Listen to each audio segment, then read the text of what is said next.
বিভাগের অনেক বহু এলাকায় এখনো ত্রাণ সরবরাহ করা সম্ভব হয়নি। উপকেন্দ্রে পানি উঠে যাওয়ায় গত দুদিন ধরে বিদ্যুৎ বিচ্ছিন্ন রয়েছে সুনামগঞ্জ জেলা ও সিলেট জেলার বহু এলাকা। সব মিলিয়ে অসহনীয় এক দুর্ভোগে পড়েছে সিলেটবাসী। এ নিয়ে সারা দেশের চায়ের দোকান থেকে শুরু করে সামাজিক যোগাযোগ মাধ্যম সব জায়গায় অনেক আলোচনাও চলছে।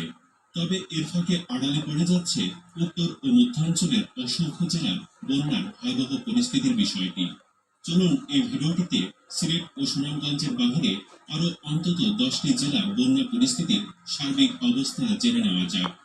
নেত্রকোনা নেত্রকোনার বন্যা পরিস্থিতি কিছুটা স্বাভাবিক হলেও বাড়ছে ক্ষয়ক্ষতির পরিমাণ। দুর্গাপুর ও কলমাকান্দায় 7.5 শতাধিক বাড়িঘর বিধ্বস্ত হওয়ার খবর পাওয়া গেছে। ভেসে গেছে 4 সহস্রাধিক পুকুরের মাছ। নেত্রকোনা, দুর্গাপুর ও কলমাকান্দায় বন্যার পানি স্থিতিশীল রয়েছে। লাখ লাখ মানুষ পানিবন্দী রয়েছে। রাস্তাঘাট, ঘরবাড়ি, শিক্ষা প্রতিষ্ঠান, উপাসনালয় ডুবে যাচ্ছে। জেলার সঙ্গে কলমাকান্দার সড়ক যোগাযোগ বন্ধ হয়ে গেছে। জেলা ও উপজেলা প্রশাসন সূত্রে জানা গেছে, জেলার বিভিন্ন উপজেলায় 188টি আশ্রয় কেন্দ্র খোলা হয়েছে। আশ্রয় কেন্দ্রগুলোতে 19,480 জন মানুষ ঠাঁই নিয়েছেন। বন্যা কবলিত প্রতিটি উপজেলায় কন্ট্রোল রুম খোলা সহ মেডিকেল টিম নিয়োজিত রাখা হয়েছে। জনপ্রতিনিধি, বিভিন্ন এনজিও, স্বেচ্ছাসেবী সহ প্রশাসনের লোকজন মানুষ সহ গবাদি পশুকে নিরাপদ আশ্রয় নিয়ে যাচ্ছে।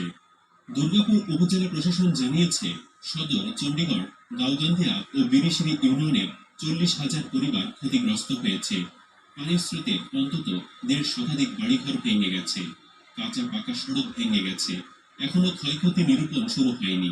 উপজেলার 95% তলিয়ে গেছে বলেও উপজেলা প্রশাসন থেকে জানানো হয়েছে। কর্মকান্দার উপজেলা নির্বাহী কর্মকর্তা আবুল হাশিম জানিয়েছেন, লেঙ্গুরা ইউনিয়নে 2 শতাধিক বাড়ি ঘর সহ অন্তত 5.5 শতাধিক বাড়িঘর পাহাড়ি ঢলে ভেঙে গেছে।